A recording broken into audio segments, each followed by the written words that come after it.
Hello बच्चों, how are you. मेरे ख्याल से आप लोग बहुत ही अच्छे से स्टडी कर रहे होंगे घर पर। इस लॉकडाउन 3 लागू हो गया है और आपसे और हमारी मुलाकात तो हो नहीं रही है क्लास में, लेकिन ये इंटरनेट के भरोसे जो है हमारी और आपकी थोड़ा मोड़ा कनेक्शन, कम्युनिकेशन मोबाइल के माध्यम से, इंटरनेट के माध्यम से, यूट्यूब के माध्यम से हो जा रहा है। तो इस इंटरनेट और यूट्यूब का बहुत बहुत मैं धन्यवाद देता हूँ कि हमारी जो मैं पढ़ा रहा हूँ वो आप तक पहुँच रहा है। ठीक है, तो ये जो चीज़ें हैं इसको हम आगे भी बढ़ाते हैं और आगे बढ़ाते हुए जो हम लोग का स्टडी है वो आगे चलता रहता है।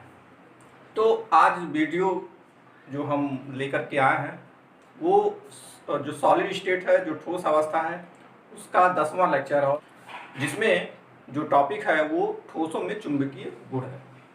ठोसों में चुंबकीय गुण।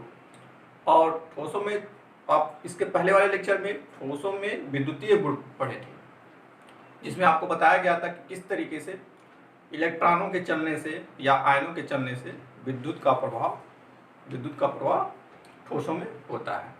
ठीक उसी प्रकार से जहाँ पे विद्युत का प्रवाह होता है इलेक्ट्रॉनों के चलने से, वहीं पर चुंबकीय गुण भी ठोसों में देखने को मिलते हैं।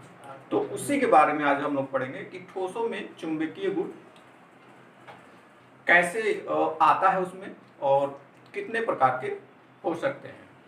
तो चलिए स्टार्ट करते हैं। सबसे पहले हम लोग ये जानते हैं कि ठोसों में जो चुंबकीय गुण उत्पन्न होता है वो क्यों होता है।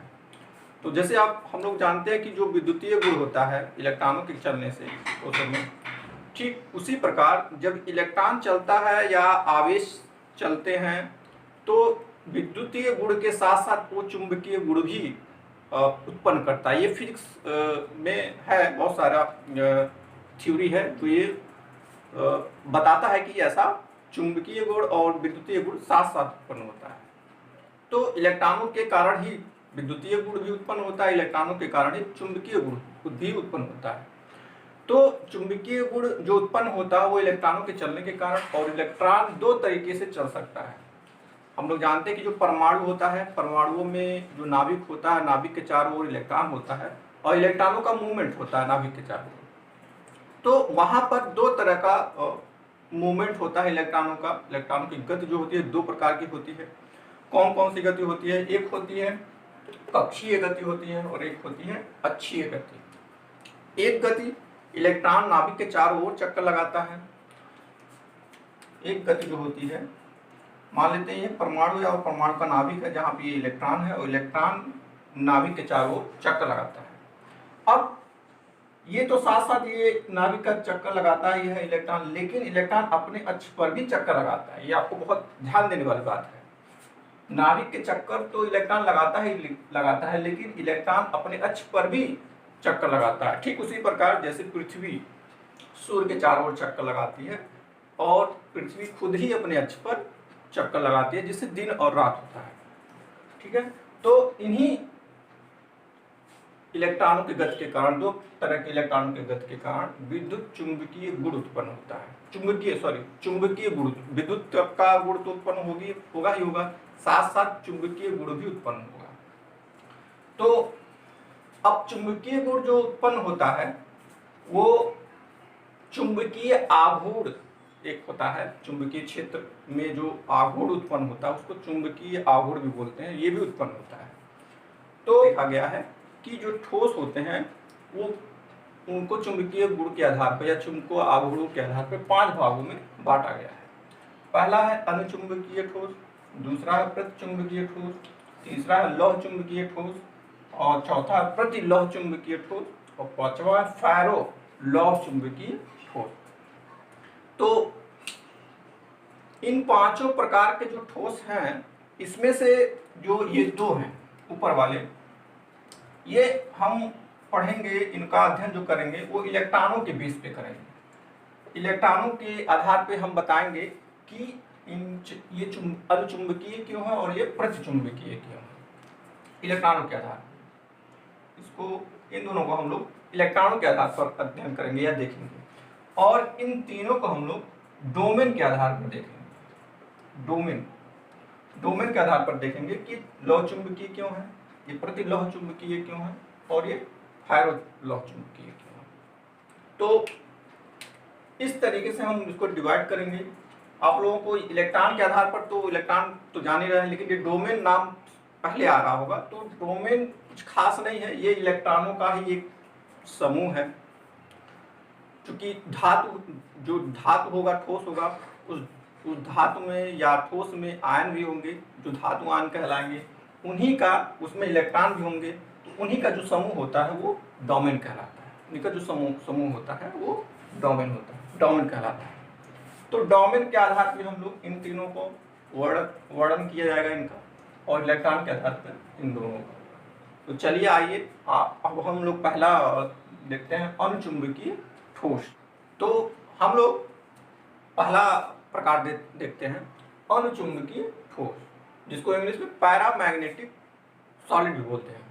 तो पैरामैग्नेटिक सॉलिड में क्या होता है, पैरामैग्नेटिक सॉलिड में, अनुचुंबकीय ठोस में, जब ऐसा ठोस जिसको हम अगर चुंबकीय क्षेत्र के या चुंबक के सामने रख दें, तो अगर वो ठोस आकर्षित हो जा रहा है चुंबकीय क्षेत्र में या चुंबक के सामने, तो वह अनुचुंबकीय ठोस कहलाता है। तो कह सकते हैं ऐसा ठोस जो चुंबकीय क्षेत्र में रखने पर आकर्षित होता है उसे अनुचुंबकीय ठोस कहलाता है, या उसे अनुचुंबकीय ठोस कहते हैं।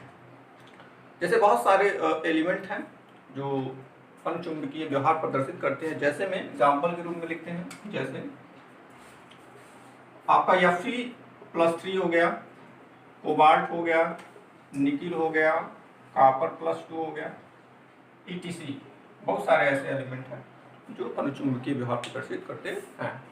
तो अब कैसे पता चलेगा इसके अंदर ऐसा क्या चीज होगा जिससे कि ये चुंबक के सामने या चुंबकीय क्षेत्र में अपने आप को आकर्षित कर ले रहा है। तो उसका रीजन पता कैसे करेंगे, तो उसका एक ही उपाय है, इलेक्ट्रॉनों के आधार पर हम देखेंगे कि अगर वह अयुग्मित है, जैसे इलेक्ट्रॉन जो अच्छी गति करते हैं तो वो क्लॉकवाइज और एंटी क्लॉकवाइज करते हैं। आप लोग फर्स्ट में पढ़े होंगे दूसरे चैप्टर में कि चक्रण गति, इलेक्ट्रॉनों का चक्रण गति, दो तरह की स्पिन करते हैं इलेक्ट्रॉन, एक क्लॉकवाइज डायरेक्शन में और एक एंटी क्लॉकवाइज डायरेक्शन में। और प्रत्येक ऑर्बिटल में केवल 2 ही इलेक्ट्रॉन होते हैं। तो प्रत्येक इलेक्ट्रॉन कुछ इस तरीके से, और इलेक्ट्रॉन जो मूवमेंट होता है, एक का डायरेक्शन क्लॉकवाइज होता है और दूसरे का डायरेक्शन एंटी क्लॉकवाइज होता है। तो अगर, और ये क्लॉकवाइज और एंटी क्लॉकवाइज जो डायरेक्शन करते हैं, ये एक दूसरे के प्रभाव को निरस्त भी कर सकते हैं। तो अगर एक ही इलेक्ट्रॉन हो ऑर्बिटल में, अनपेयर्ड जिसे कहते हैं, अनपेयर्ड इलेक्ट्रॉन ऑर्बिटल में अगर एक ही इलेक्ट्रॉन हो तो वो अनपेयर्ड कहलाता है, अयुग्मित। तो अगर अयुग्मित है तो उसका प्रभाव, इलेक्ट्रॉनों का जो मूवमेंट होगा उसका प्रभाव कहीं ना कहीं कुछ न कुछ रहेगा और चुंबकीय क्षेत्र में वो आकर्षित होगा। तो यही कारण है कि जो पैरामैग्नेटिक सॉलिड होते हैं, जो अनुचुंबकीय ठोस होते हैं, वो अयुग्मित इलेक्ट्रॉन रखते हैं, और अयुग्मित इलेक्ट्रॉन रखने के कारण ही वह चुंबकीय क्षेत्र में आकर्षित हो जाते हैं।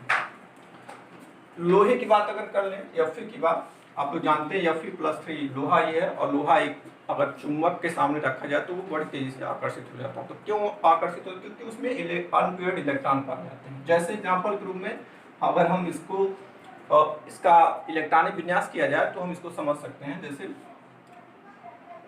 Fe का होता है 26, 2, 8, 8, 2, 20, 20, 6, 26, 8, 6, 14, 2। अब इसमें +3 है, +3 का मतलब इसमें से इलेक्ट्रॉन 3 निकला हुआ है, 2 इलेक्ट्रॉन यहाँ से निकाल दे रहे हैं और 1 इलेक्ट्रॉन यहाँ से, तो टोटल हो जाएगा 2, 8, 13, 2, 8, 13। अब इसको SPDF में अगर हम देखते हैं तो 1s2, 2s2, 2p6, 3s2, 3p6 and 3d5। अब देख रहे हैं कि D में 5 ऑर्बिटल, 1, 2, 3, 4, 1, 5, और प्रत्येक पांचों ऑर्बिटल में एक एक इलेक्ट्रॉन उपस्थित है। इधर सब जो भी होंगे वो क्या होंगे, सब के सब पेयर्ड हो गए, लेकिन इधर 3D में जो 5 इलेक्ट्रॉन हो वो सब अनपेयर्ड हो गए। अब इन्हीं अनपेयर्ड इलेक्ट्रॉनों के कारण ही जो ठोस होगा, जो आयरन होता है, जो लोहा होता है, वो चुंबक की तरफ आकर्षित होता है। तो जिस भी एलिमेंट में, जिस भी ठोस में अगर अनपेयर्ड इलेक्ट्रॉन रहेंगे, वो अनुचुंबकीय ठोस कहलाएगा या चुंबक की तरह व्यवहार करेगा। उसके सामने अगर चुंबक रखेंगे तो वो आकर्षित होगा। और चुंबक अगर हटा देंगे, चुंबकीय क्षेत्र हटा देंगे, तो ये फिर चुंबक की तरह व्यवहार नहीं करेगा। मतलब एक और इसका गुण है कि ये अस्थायी चुंबक की तरह व्यवहार करता है। मतलब चुंबक के सामने रखेंगे तो ये चुंबक की तरह व्यवहार करेगा, चुंबक के सामने नहीं रखेंगे, इसको हटा लेंगे तो चुंबक की तरह व्यवहार नहीं करेंगे। अस्थायी चुंबक का गुण भी इसको बोलते हैं। तो ये अनचुंबकीय ठोस के बारे में। और अब दूसरा देखते हैं हम लोग प्रतिचुंबकीय। प्रतिचुंबकीय ठोस में ऐसा क्या होता है, किसे कहते हैं प्रतिचुंबकीय ठोस? तो प्रतिचुंबकीय ठोस से कहते हैं जिसको अगर चुंबकीय क्षेत्र में रख दिया जाए तो वो प्रतिकर्षित हो जाता है, आकर्षित नहीं होता। अगर प्रतिकर्षित हो रहा है चुंबकीय क्षेत्र में तो वह प्रतिचुंबकीय ठोस कहलाएगा। बहुत सारे ऐसे ठोस देखने को मिलते हैं जो चुंबक की तरफ आकर्षित नहीं होते। जैसे NaCl नमक का एक साधारण सा एग्जाम्पल है। अगर नमक ले लें, NaCl ले लें, ठोस होता है, छोटा सा टुकड़ा ले लें नमक का, तो आप देखते हैं इसको रखते हैं अगर चुंबक के सामने या चुंबकीय क्षेत्र जहाँ है, तो ये आकर्षित नहीं होता है। क्यों नहीं आकर्षित होता है? क्योंकि इसमें जो इलेक्ट्रॉन होते हैं ऑर्बिटल्स में, वो युग्मित होते हैं, पेयर्ड होते हैं। जैसे NaCl में अगर Na की बात करेंगे हम लोग, Na का होता है 11 और Na पे प्लस चार्ज भी है, जिससे 2 8 8 2 10 10 1 11, लेकिन एक इलेक्ट्रॉन निकला हुआ तो 2 8 10। SPDF क्लिक करेंगे 1s2 2s2 2p6। आप देख मैं सब के सब पेयर्ड है, यहाँ पर भी पेयर्ड है, यहाँ पर भी सब के सब पेयर्ड है। 6 इलेक्ट्रॉन है, 6 इलेक्ट्रॉन पेयर्ड है। तो अनपेयर्ड इलेक्ट्रॉन यहाँ पे कोई देखने को आपको नहीं मिल रहा। जो अनपेयर्ड आपको देखने को नहीं मिल रहा है इलेक्ट्रॉन, तो ये चुंबक की तरफ आकर्षित नहीं होंगे।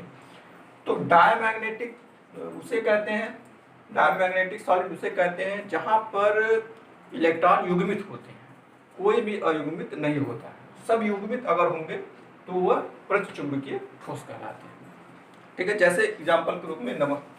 इसके अलावा और भी बहुत सारे एग्जाम्पल हैं, जैसे V2O5 वेरेडियम पेंटा ऑक्साइड की बात कर लें, या टाइटेनियम ऑक्साइड की बात कर लें, ये भी प्रतिचुंबकीय व्यवहार करता है। ठीक है, तो अणुचुंबकीय और प्रतिचुंबकीय मेरे ख्याल से आप लोग समझ रहे होंगे। अणुचुंबकीय में इलेक्ट्रॉन अनपेयर्ड होना चाहिए और प्रतिचुंबकीय में इलेक्ट्रॉन पेयर्ड होना चाहिए। तो अगर इलेक्ट्रॉन अनपेयर्ड है तो अणुचुंबकीय की तरह व्यवहार करेंगे, अगर इलेक्ट्रॉन पेयर्ड है किसी भी ठोस में तो प्रतिचुंबकीय की तरह व्यवहार करेंगे। अब तीसरा नंबर आता है, तीसरा चौथा और पांचवा को हम लोग दूसरे कॉन्सेप्ट के आधार पर रखेंगे, डोमेन के आधार पर देखेंगे। तो तीसरा नंबर है लौह चुंबकीय। तो लौह चुंबकीय ठोस जो होता है उसमें उसको अगर परिभाषित करने की बात करेंगे, या कह सकते हैं लौह चुंबकीय ठोस जो है उसको ऐसे ठोस के रूप में कहा गया है जो बड़ी प्रबल रूप से चुंबकीय क्षेत्र में आकर्षित होता है। या ऐसे इसको डिफाइन कर सकते हैं कि वे ठोस जो चुंबकीय क्षेत्र में प्रबल रूप से आकर्षित हो। अभी तक अणुचुंबकीय में वो जो आकर्षित हो रहा था तो प्रबल रूप से नहीं हो रहा था, मतलब आंशिक रूप से हो रहा था। लेकिन इसमें लौह चुंबकीय में अगर चुंबकीय क्षेत्र रखा जाए तो अगर ठोस प्रबल रूप से आकर्षित हो, बड़ी तेजी से आकर्षित होता है, तो ऐसे ठोस को लौह चुंबकीय ठोस कहते हैं। अब इसको समझने के लिए हम लोग डोमेन के बारे में जानते हैं। डोमेन क्या होता है? तो डोमेन जो होता है वो इलेक्ट्रॉनों का एक समूह है, क्या कह सकते हैं कि धातु आयनों का एक समूह है जिसमें इलेक्ट्रॉन होते हैं। कुछ इस तरीके से हम इसको दर्शाएं, ये डोमेन है। कई डोमेन ठोस में हो सकते हैं, ये सब डोमेन है। डोमेन जो कि धातु आयनों का समूह है या इलेक्ट्रॉनों का समूह है, इसमें कई इलेक्ट्रॉन हैं। तो डोमेन जो है वो आप देख रहे हैं, जो पहले विद्युतीय जो चुंबकीय क्षेत्र है वो चुंबकीय क्षेत्र के पहले का ये पार्ट है और ये चुंबकीय क्षेत्र के बाद का पार्ट है। इसको ये चुंबकीय क्षेत्र के पहले मतलब विदाउट चुंबकीय क्षेत्र और ये चुंबकीय क्षेत्र यहाँ पर स्थित है, प्रेजेंट इन चुंबकीय क्षेत्र। तो जो चुंबकीय क्षेत्र के बिना वाला जो डोमेन है कुछ इस तरह का स्ट्रक्चर आपको देखने को मिलेगा। मतलब जो डोमेन में इलेक्ट्रॉन है वो विभिन्न विभिन्न दिशाओं में सर्कुलेट कर रहे हैं, विभिन्न दिशाओं में मूवमेंट कर रहे हैं।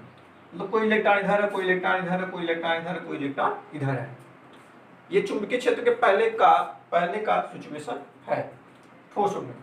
तो आप जैसे ही डोमेन को चुंबकीय क्षेत्र या ठोस को चुंबकीय क्षेत्र में लाएंगे तो चुंबकीय क्षेत्र की जो दिशा होगी उसी दिशा में सारे के सारे इलेक्ट्रॉन हो जाएंगे। कुछ इस तरह का स्ट्रक्चर यहाँ देखने को मिलेगा।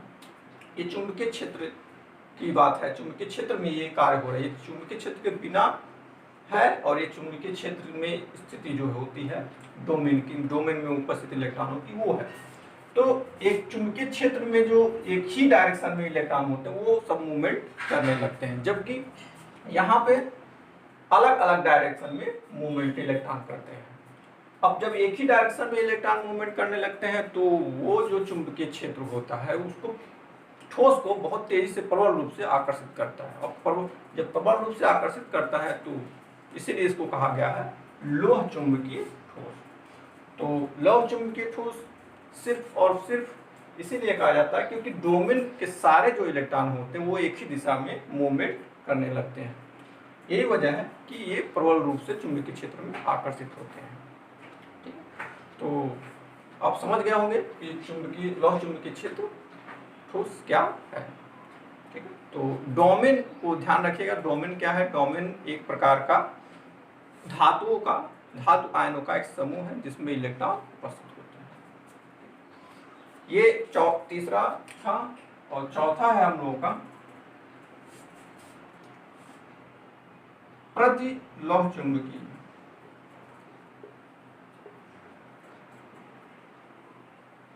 प्रतिलौह चुंबकीय ठोस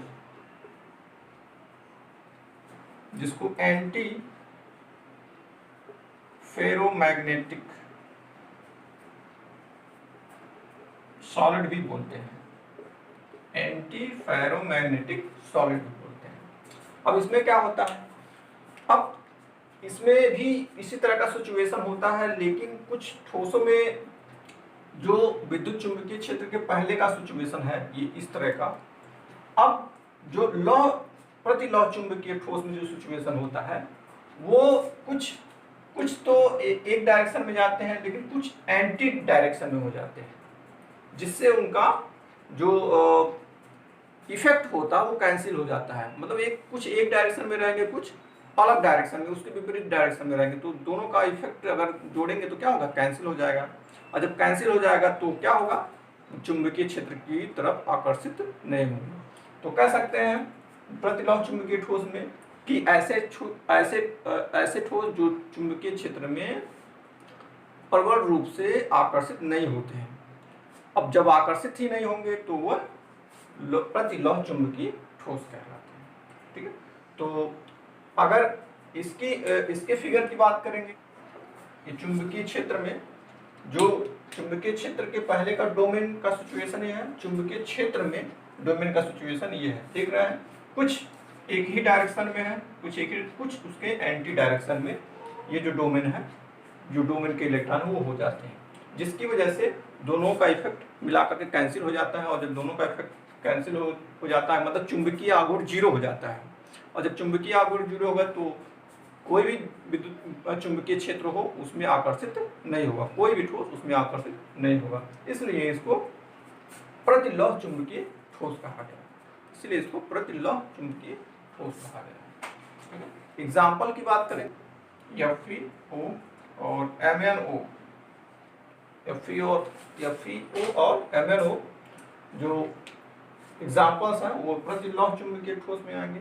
और CrO2 क्रोमियम डाइऑक्साइड जो है वो लौह चुंबकीय ठोस का एग्जाम्पल है। तो लास्ट बचा है आपका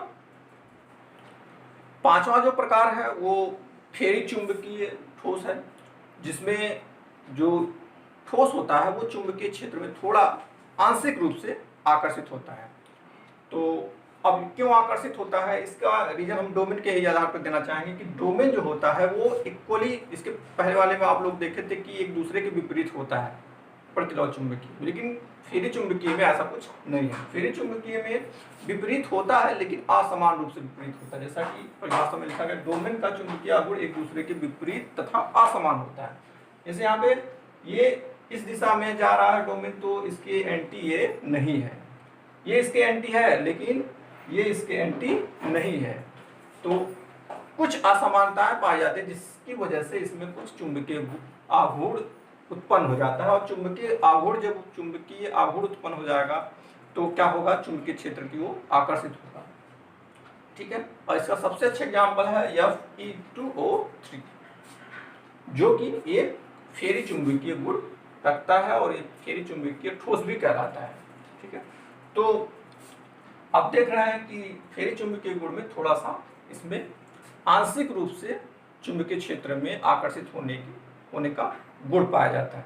ठीक है, तो आप ये सॉलिड स्टेट का लास्ट लेक्चर आप लोग पढ़ रहे थे जिसमें ठोसों के चुंबकीय गुण के बारे में आपको बताया गया। मेरे ख्याल से आपको समझ में आया होगा। पूरा चैप्टर जो है सॉलिड स्टेट का वो आपका कंप्लीट हो रहा है। अब क्वेश्चंस जो एनसीईआरटी के हैं उसकी अगर हम बात करें तो अब आपके ऊपर डिपेंड करता है कि आप कैसा आप रिस्पांस दे रहे हैं, जिसकी वजह से अगर आपका रिस्पांस अच्छा रहता है तो एनसीईआरटी क्वेश्चंस को भी हल किया जाएगा और अपलोड किया जाएगा यूट्यूब पे। तो कमेंट बॉक्स में आप बताइए कि कैसा वीडियो रहा और क्या क्वेश्चंस भी आप देखना चाहेंगे, उसको हल करवाना चाहेंगे मुझसे या नहीं। आप कमेंट बॉक्स में उसको लिख करके भेजिए, जिसकी वजह से आप अगर चाहेंगे उसको कि सर हमारे कंप्लीट क्वेश्चन का आंसर दें तो फिर आप कमेंट बॉक्स में अवश्य लिखिए। तो आज के लिए बस इतना ही। तो नेक्स्ट वीडियो के लिए नेक्स्ट जो आपका रिस्पांस आएगा उस पर डिपेंड करता है। तब तक के लिए नमस्कार, थैंक यू वेरी मच।